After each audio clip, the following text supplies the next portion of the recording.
Oh, nice coffee.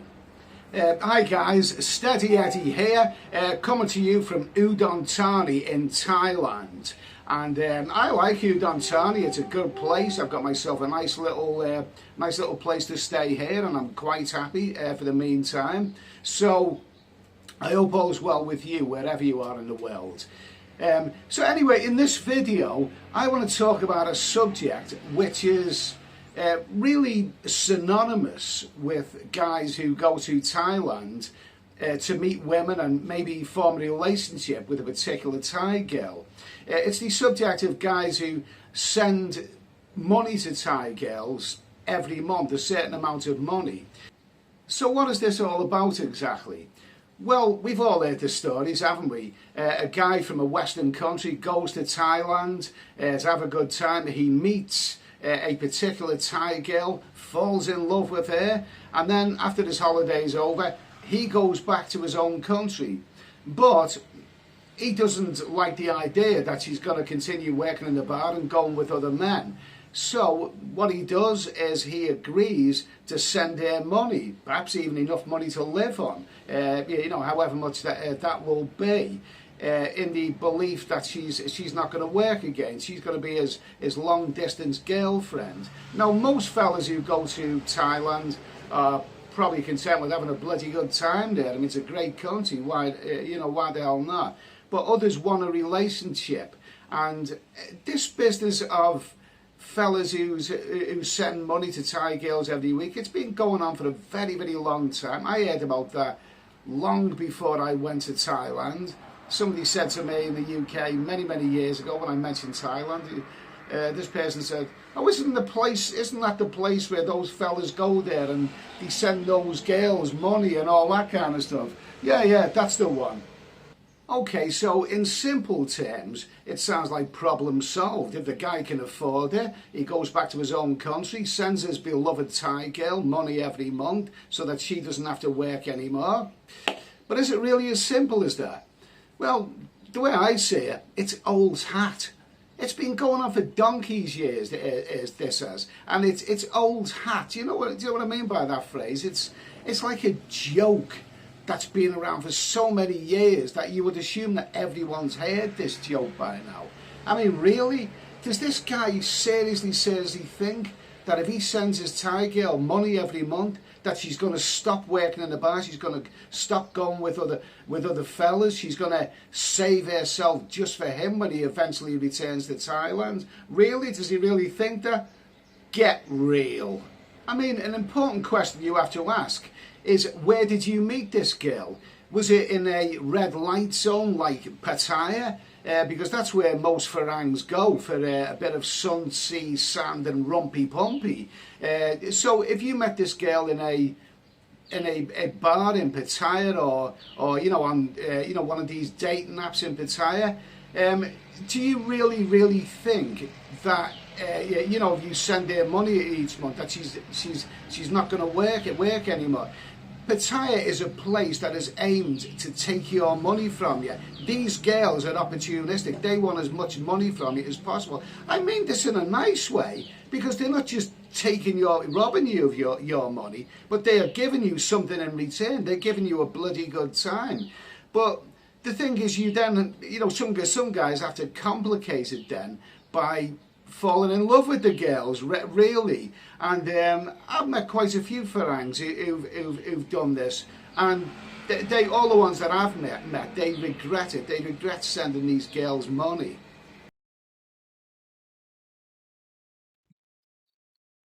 So let's understand something. Not all Thai girls are the same. And if you fall in love with a Thai girl while on holiday here, there's things you need to ask yourself before you agree to send her money. Firstly, where did you meet her? Perhaps you didn't meet her in a bar or in a red light zone. Maybe you met her through her day job. Yeah, I'm sure that guys meet Thai girls outside the bar areas. Was she working in a 7-Eleven when you met her? Was she working in a hotel or a shopping mall? Now, this is different, isn't it? Because the fact you met her here in one of these places suggests she has a proper job, which probably isn't well paid, but at least she's a working girl rather than the other type of working girl. You know what I mean? So if you have formed a relationship with a Thai girl who has a regular day job and you want to look after her when you're back in your own country, well, that may not be so bad. You may have future plans with this girl and think she's the one who can be trusted. As the Thais say, up to you. But as for the other type of Thai girls, the ones you are most likely to meet on your holiday, I mean the bar girls, freelancers, maybe girls you've met on those dating apps. Are you really going to form a relationship with one of those girls? It should be blandly obvious that these girls are motivated by money, not love, and you, as a Farang on holiday, are one of many. You fall for the girl, agree to send her money, become a monthly sponsor, as they say. Well, you are probably one of many. She works all year round, remember, and has probably got lots of sponsors on the go. Don't get me wrong, I don't want to sound hostile towards these working girls in Pattaya and other red light zones.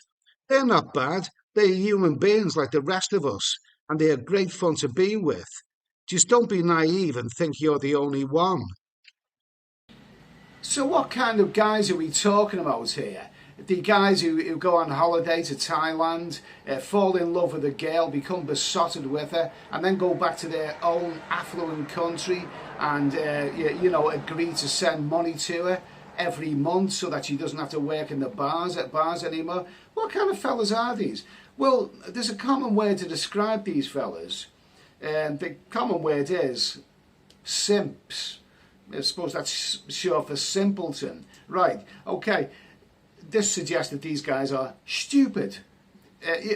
Well, I have met many fellas over the years who I know have sent money to Thai girls in the past. And believe me, the fellas that I've met, they are anything but stupid. A lot of these fellas are very, very intelligent. These are fellas who come from, usually from affluent backgrounds. A lot of them are professionals. They may have their own business. These are intelligent fellas. These are really, really intelligent fellas. All the ones that I've met, they're not stupid at all. They're often highly intelligent, educated fellas. So how does that explain that they can be so dumb as to send a Thai girl money, thinking that she's not going to be, working anymore, in the entertainment industry? I think it comes down to the difference between intelligence and being streetwise. I think a lot of these fellas who do this are simply not very, very streetwise. That's got to be the answer, hasn't it? Okay, so let's try and take a typical example of a guy who sends money to Thai girls. Let's call him Joe. Let's say that Joe comes from America or Britain or Australia or Canada, one of those countries, okay, one of those affluent countries. He's middle-aged now, and he comes from a fairly affluent background. He's educated. He's perhaps a professional or a businessman. He's got money. Joe has had a good upbringing. He's had a good affluent life in his home country. But the one thing that Joe has never really had much fun with is the women. I mean, let's face it, even as a young man, perhaps Joe wasn't very good looking. Not everyone's born to be good looking. And he didn't really have much luck with the girls when he's young. So even though he's had a pretty good life, he's never had the hot ladies that he's always dreamed of having.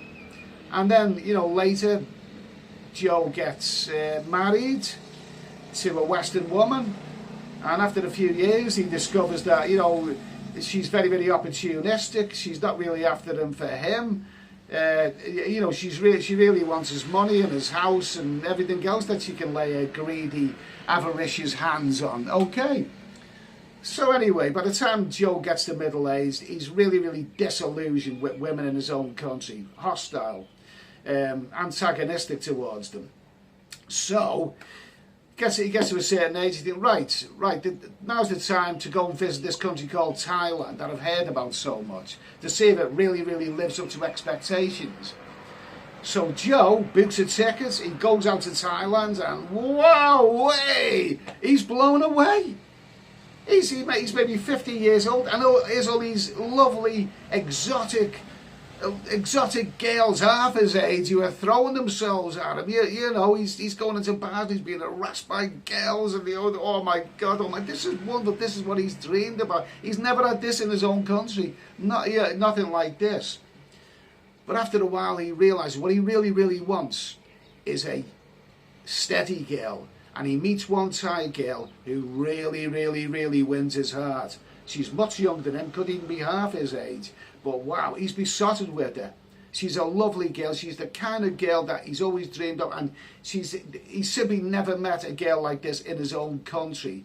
Don't forget, he's quite antagonistic to women in his own country because he thinks that they're all greedy bitches.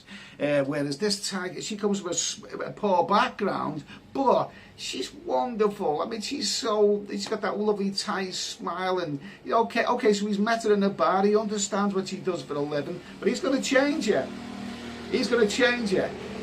So when he goes back to his own country after his holiday is finished, he's already got ideas in his head that, him and this girl, they're going to have a future together. They are going to have a future together. She's going to be the woman of his dreams. But in the meantime, what's going to happen then? He doesn't want to think she's working in a bar, going with the sweaty Farangs.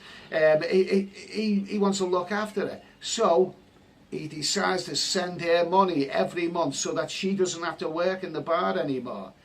I mean that's that's basically the way it works. How much is he going to send it? Well, enough for her to live on, and maybe a bit extra so that she can send money to her family and do all the things that she wants. It's a problem solved. I mean, Joe, after he's been he's met the love of his life in Thailand, he goes back to his own country. He doesn't want to just forget about this girl, and he doesn't want to thinking that she's suffering, she's having to work in the bar. He wants to look after her from a long distance, from the other side of the world. So he agrees to send her money every month. Okay, all fine and dandy, problem solved. And sooner or later he's going to join her, or she's going to join him in his own country, and they are going to be together happy ever after. Ah, and ain't that sweet? Well, I've got news for you, Joe. She is still working. Even after you send her money, she is still working in the bar, because that's what these girls do. They are there to make money. The more money, the better. And you are not the only Joe. She's probably got about 4 or 5 Joes on the go at the same time. And like I said earlier, you're only there for maybe a few weeks. She lives there all year round. She's probably got plenty of Joes. She's probably coining it in.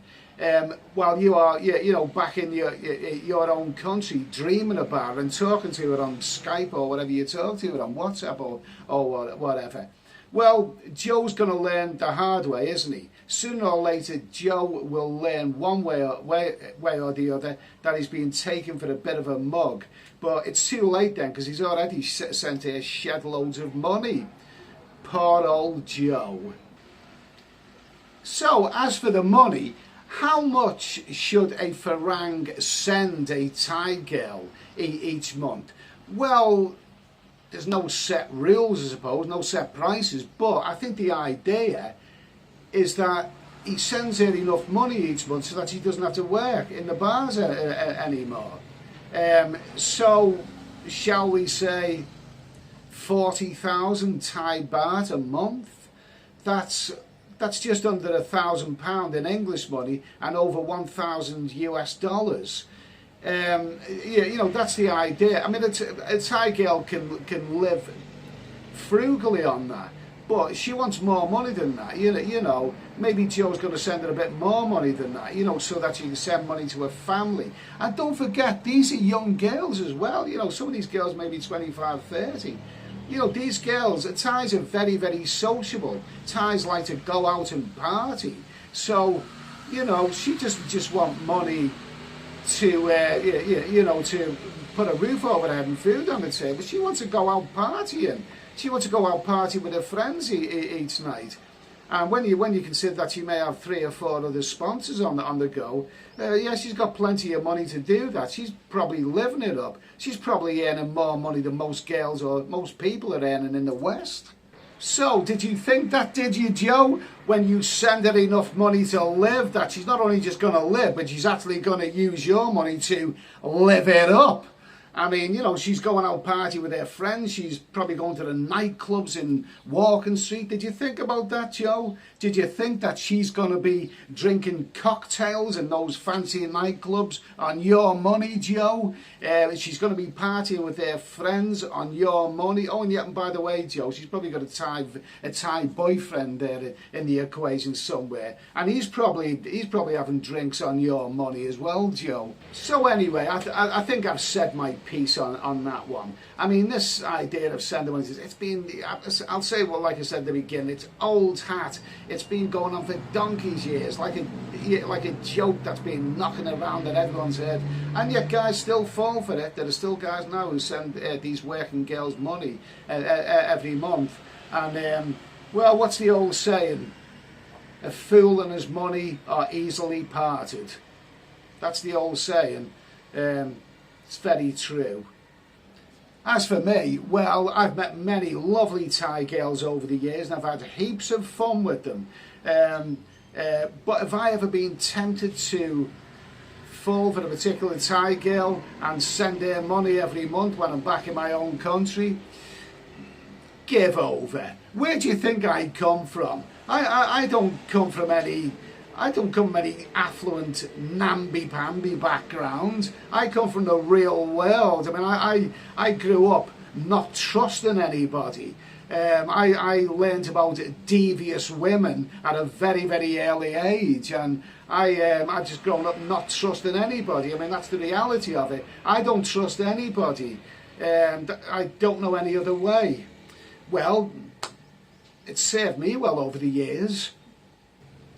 And how about you? Have you ever been tempted to send money to a Thai girl on your travels to Thailand? Have you met a particular girl and you thought, this is the one for me? When I go back to the UK, I'm going to look after her and send her money each month. Have you ever fallen into that rut? What is your story? Let me know in the comments. I'd love to hear from you. Anyway, I'm here for the meantime, living a very, very nice, comfortable little old life here in Udon Thani. It's I'm happy here. I'm here, going to be here for a while anyway, quite happy. So I'll be making a few little old vlogs here. And in the meantime, thanks for watching. Have a great day, a great evening, whatever you're doing, and I'll see you in the next one. Cheers.